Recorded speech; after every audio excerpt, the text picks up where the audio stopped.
city ng Viga. Alright, of course, salamat po sa pag-attend sa ating 2 days mandatory training. Of course, we also want to acknowledge, aside from our participants, from you guys, to acknowledge the presence of our very supportive Mayor of Viga, Honorable Jennifer Ectoplano. Thank you so much, Ma'am, for gracing our opening program. Of course, your very own MCDO of Viga, Sir Clark. And the Provincial Cooperative Development Officer of Catanduanes, Sir Omar. And pagsasawaan natin mo nga for 2 days training, there's our speaker galing pa na Masbate. We have Sir, kilala niyo siguro si Sir. Si Sir, sino nakakilala sa mga nating kooperatiba na? Sino ma'am? Sige po, sino si Sir? Sir John Opar. Si Sir, hindi po yung Mr. Speaker natin for 2 days. Nasa gilid.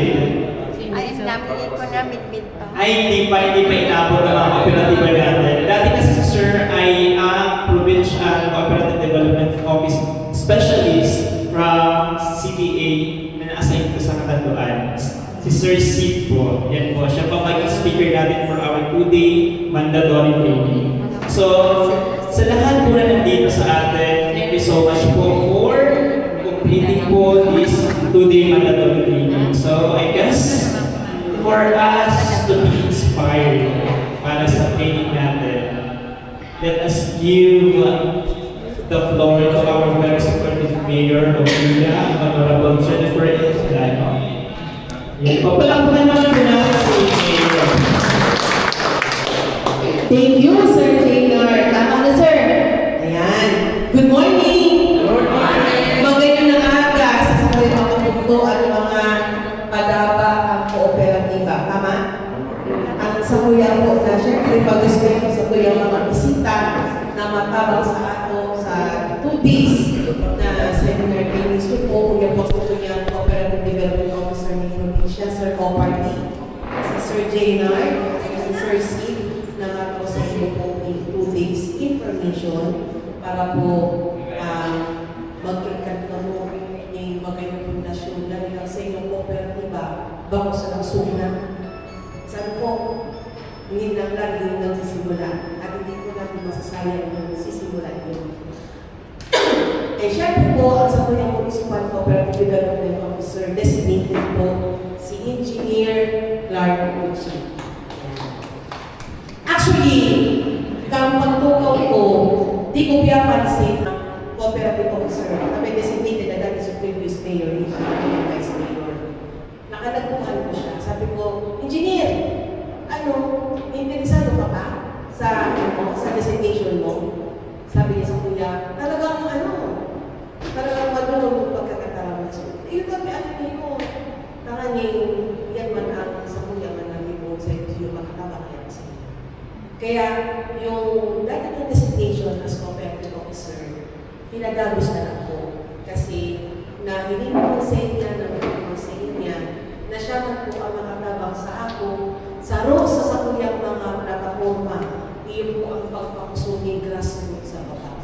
And ang sa rosa pagpakusuging yan, ang magkaikan mo kita o maipawin ka po ang mga asosasyon, kasi kooperatiba, kasi yan po ang sa panahon nito, ang gobyerno, ang barometro ng pagkao ni taba o ang pag-develop sa barangay, community, as in banwa, gasod na sa baba. Doon na po kita na ng mga associations, as in panag-level na po, kooperatiba.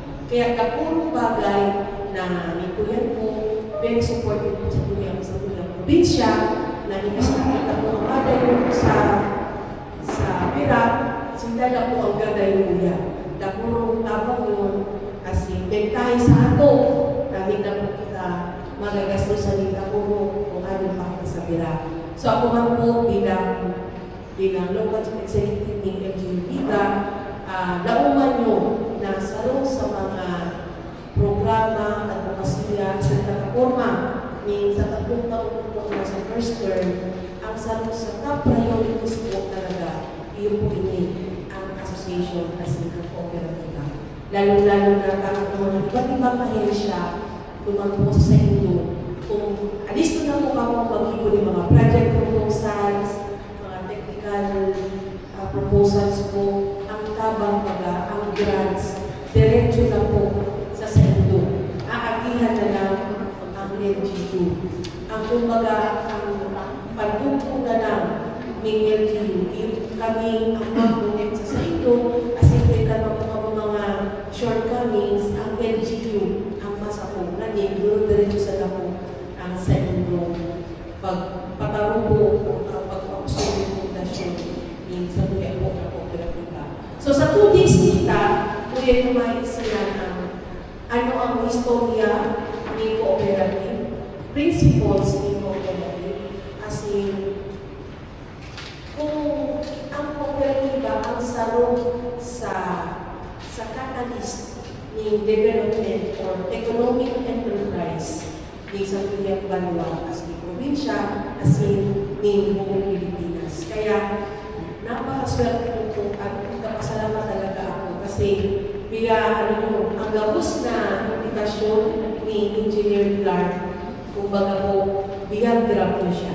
Dako pa rin ko sa ako na ibig na ako makatabang ng kamo ang makatabang sa ako para mas mapadali yung trabaho na mo kasi yung pangkulang po ni President Bongbong Marcos na ang tulong ng gobyerno diretso sa baba, diretso po sa tao. And sa po yan, ang cooperative empowerment.